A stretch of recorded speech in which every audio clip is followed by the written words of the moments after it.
नमस्कार, news for nation देख रहे हैं आप। मैं हूं आपके साथ रश्मि। बिहार में होने वाले उपचुनाव को लेकर कांग्रेस और आरजेडी के बीच आर पार की लड़ाई देखने को मिल रही है। एक तरफ आरजेडी इस बात पर अड़ी हुई है कि तारापुर और कुशेश्वर स्थान, इन दोनों सीटों पर आरजेडी चुनाव लड़ेगी और इतना ही नहीं, जीत भी हासिल करेगी। तो वहीं दूसरी तरफ कांग्रेस भी अब खुलकर आरजेडी का मुकाबला करने को तैयार है और यही वजह है कि कांग्रेस की तरफ से भी ये ऐलान कर दिया गया है कि अगर तेजस्वी यादव पीछे हटने को तैयार नहीं है तो फिर कांग्रेस पार्टी आखिर क्यों पीछे हटे। और इसी को लेकर कांग्रेस की तरफ से अब ये बातें कही जा रही है कि चाहे कुछ भी हो जाए, कुशेश्वर स्थान और तारापुर, इन दोनों सीटों पर कांग्रेस पार्टी अपनी जो है उम्मीदवार को उतारेगी, चुनाव लड़ेगी और जीत भी हासिल करेगी। यानी कि इस उपचुनाव को लेकर अब जंग छिड़ चुका है। आर पार की लड़ाई आरजेडी और कांग्रेस के बीच देखने को मिल रही है। ऐसे में आरजेडी के विधायक मुकेश रोशन ने यह साफ कर दिया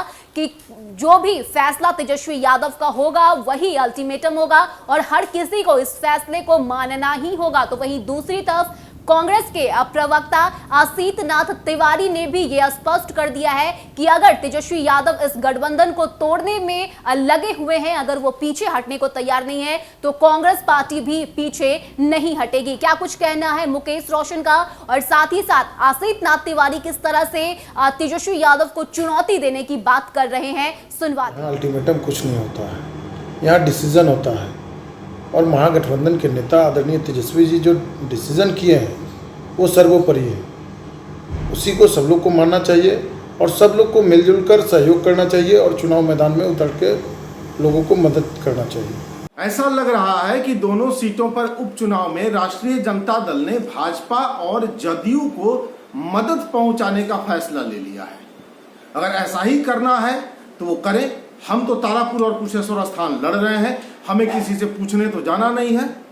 अगर राजद दोनों सीटों पर चुनाव लड़ने को स्वतंत्र है तो कांग्रेस भी दोनों सीटों पर चुनाव लड़ने को स्वतंत्र है। अगर उन्हें गठबंधन की चिंता नहीं है तो हमें भी चिंता नहीं। लगातार ये उपचुनाव को लेकर आरजेडी और कांग्रेस के बीच आर पार की लड़ाई देखने को मिल रही है, या हम यूं कहें कि ये उपचुनाव अब मैदानी जंग बन चुका है। एक तरफ आरजेडी पीछे हटने को तैयार नहीं तो वहीं दूसरी तरफ कांग्रेस ने भी ये खुला ऐलान कर दिया है कि अगर आरजेडी में तेजस्वी यादव की तरफ से ये फैसला लिया गया कि उम्मीदवार को वो उतारेंगे, जीत हासिल करेंगे, तो फिर कांग्रेस क्यों पीछे हटे। और यही वजह है कि अब तेजस्वी यादव को अल्टीमेटम दे दिया गया है कि अगर आप महागठबंधन को तोड़ने पर तुले ही हुए हैं तो कांग्रेस पार्टी भी कभी पीछे नहीं हटेगी। देखने वाली बात होगी कि जब उपचुनाव होता है तो किस पार्टी की जीत होती है, क्योंकि एक तरफ कांग्रेस है और एक तरफ आरजेडी, दोनों ही झुकने को तैयार नहीं है। ऐसे में क्या ये जो महागठबंधन है इसमें दरार आती है, क्या कांग्रेस और आरजेडी दोनों अलग अलग हो जाती है, ये देखना अब बेहद दिलचस्प होगा, क्योंकि दोनों खुलकर मुकाबला करने को तैयार है, दोनों खुलकर सामने आ रही है। ऐसे में आगे क्या कुछ होता है,